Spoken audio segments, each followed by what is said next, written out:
Hey, what's up guys, welcome to the first video of learning how to FPV.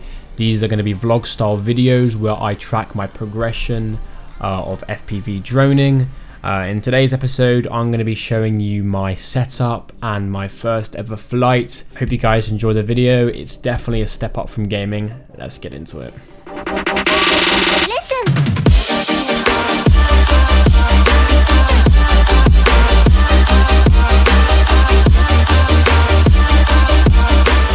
So, the reason I got into drone FPV was because it merges my two favorite things, videography and gaming. This hobby is a prime way to boost my cinematic ability and to also have some fun in the process. The way this works is by connecting FPV goggles to a small quadcopter, which you then see out of. The first thing I did to get into the hobby is I started using drone simulators that I could install on my PC. I also purchased a transmitter and decided to go with the Radiomaster TX16S, which is the best budget transmitter out there and has all the bells and whistles you need to get started.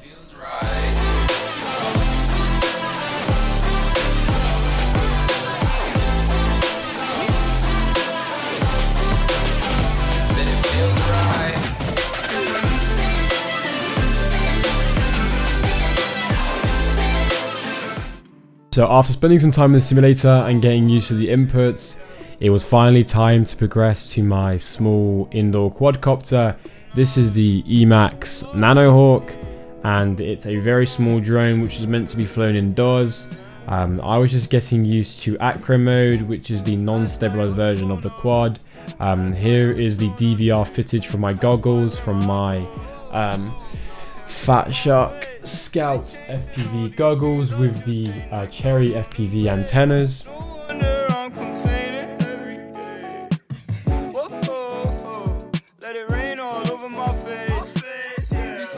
As you can see, I was just working on maneuverability and getting used to the goggles.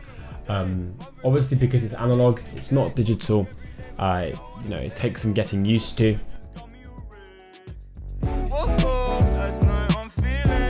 Like there ain't no ceiling, no, please don't bring me down, please don't frown, girl. Whoa, last night I'm feeling like there ain't no feeling, yeah. Better than being with you, 2:30, yeah. So when purchasing my full-size 5-inch drone, two things were important to me. Future-proofing, which means I wouldn't need to make any upgrades in the future to master the hobby, and secondly, it had to be budget-friendly. When looking around on the market, I decided to go with the iFlight Nazgul 5 6S. Now, the 6S version is the version which requires a 6-cell battery. There are two alternatives to this drone. There's either the 4S version or the 6S version, the 4S version being a lot more beginner friendly. I opted for the 6S version solely because I didn't want to limit my skill level and that I could constantly improve.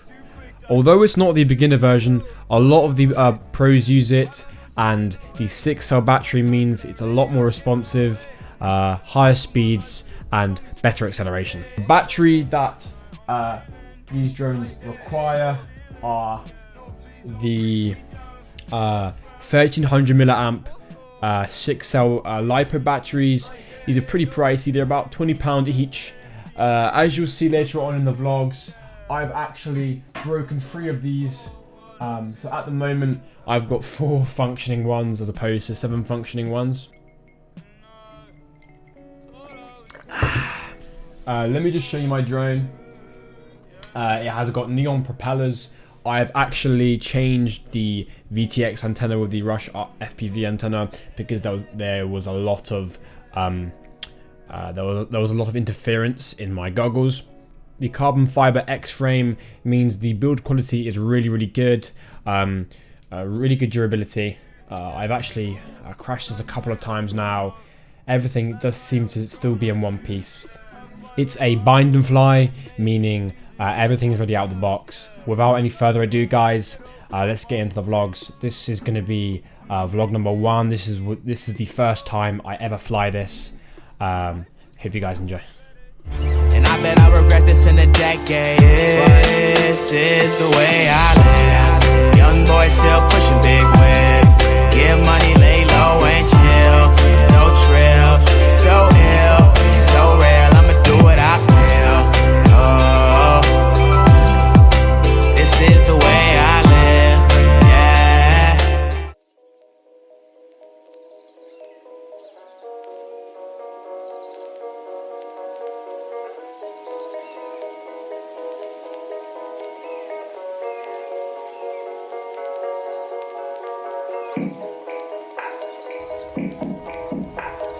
Hi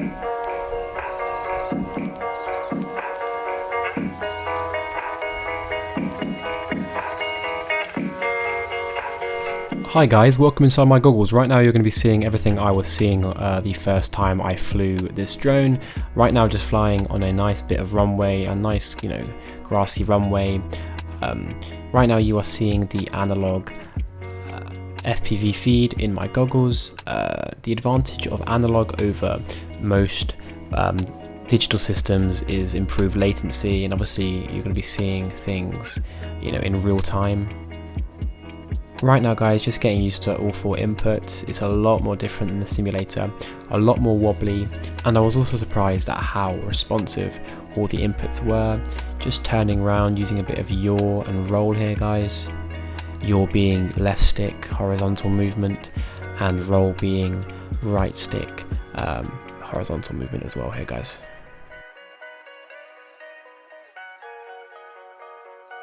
The propellers also act as a really good gauge to see where I am relative to everything else. Right now guys, you're going to see me bounce it off the floor here. I was surprised at how important it was to compensate for fluctuations in altitude, and how consistent you had to be on the throttle.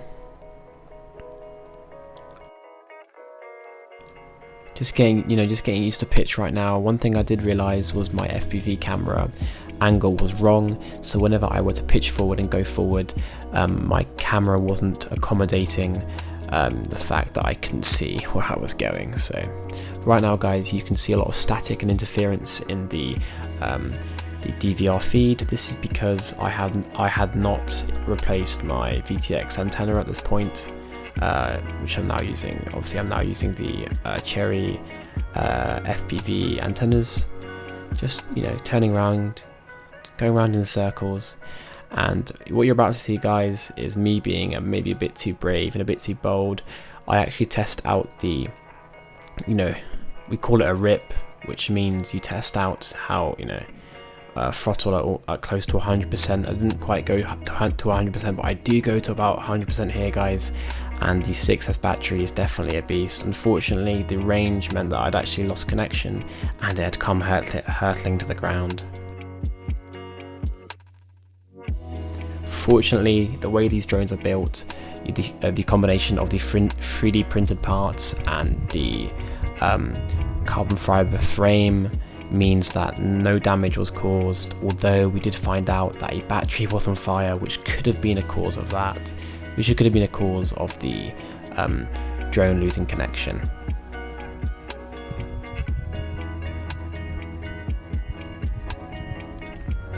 In the end, not too bad a flight. Obviously crashes are going to be inevitable, but thank you guys so much for watching. Stay tuned for the next couple of vlogs. I do get a lot better.